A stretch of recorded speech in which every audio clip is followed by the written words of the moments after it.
Dahil hindi mawawala sa puso ko ang agrikultura, kahapon pumunta ako sa 30th International Agribusiness Exhibition and Seminar sa Pasay City. Tara!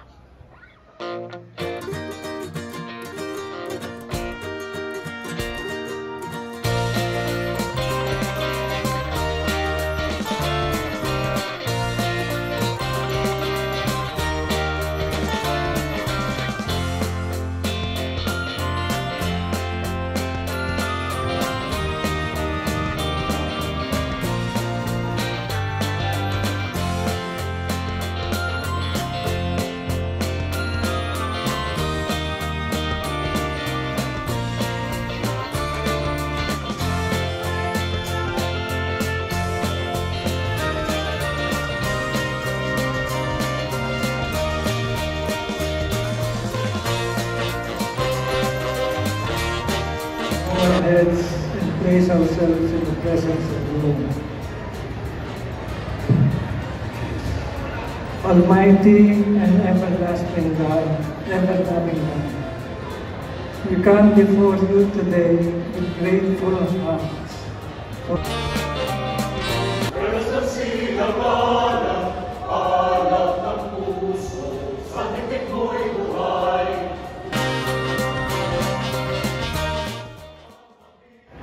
Good morning, everyone. I'm happy to see that we have a lot of participants. Good morning again to our partners from the Department of Agriculture, led by Yusef Roger Navarro, ASEC Daniel Ataide, to the Foundation for Resource Linkage and Development, the main organizers of AgriLink, who are co-organizers from over 30 public and private sector institutions. 3 decades, AgriLink has been more than an event.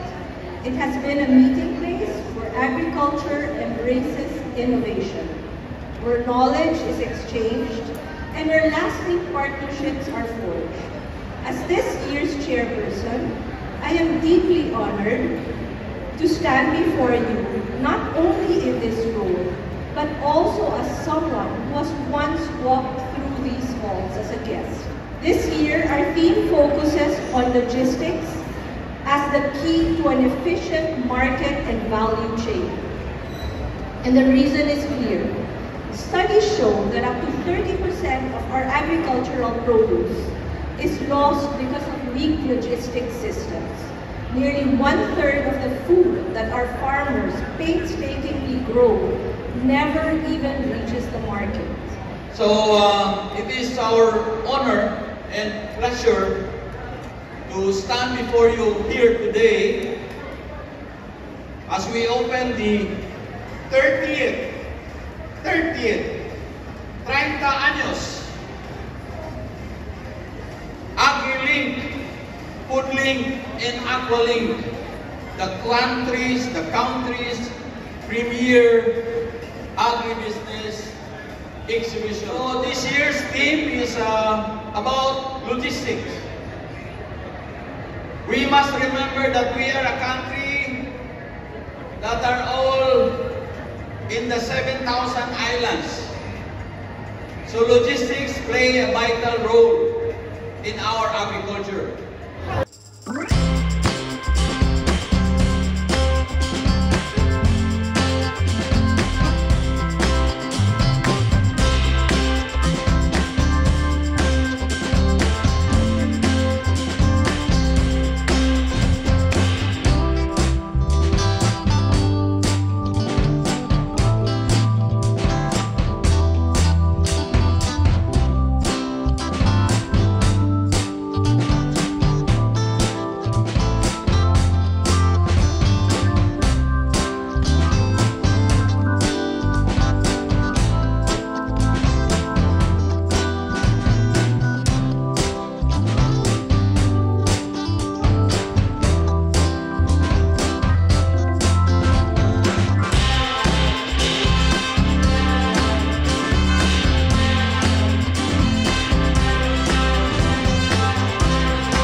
have so many booths, we have so many exhibits. There's a lot of lectures also that you can learn from.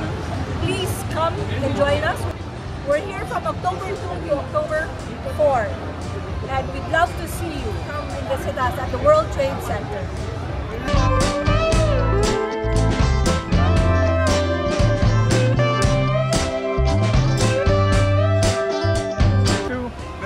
Magandang umaga sa lahat. So nandito tayo sa AgriLink. Maraming makikita tayong technology at saka mga supply all about agriculture. So dapat inimbita ko ang lahat ng mga farmers at saka stakeholder para makapunta dito at makita nila sa kanilang mga mata ang mga iba-ibang display, equipment, seeds, and other things that you need in the farms. So I invite all of you to come and also have fun. Maraming salamat po.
Ang mga free seedlings na ito ay isa sa mga dahilan kung bakit kailangang dumaan kayo sa booth ng Bureau of Plant Industry. At may bonus pa akong mulberry cuttings.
Everybody, good afternoon again. My name is Luke Chine from the Office of the Assistant Secretary for Logistics. I'll be your MC for this afternoon.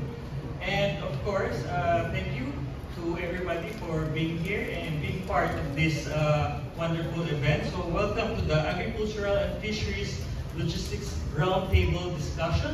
And Good afternoon, everyone. Thank you for the invitation, Sir. Thank you, Tony. Now We are here to present to you the logistics roadmap, no? Okay, so yes, listen. Okay, basically, ito na parang yung Department Order number 1 of Series 2025. Pagsimula ko, so it's basically lead the strategic plan, and then facilitate collaboration among DA stakeholders and government bodies.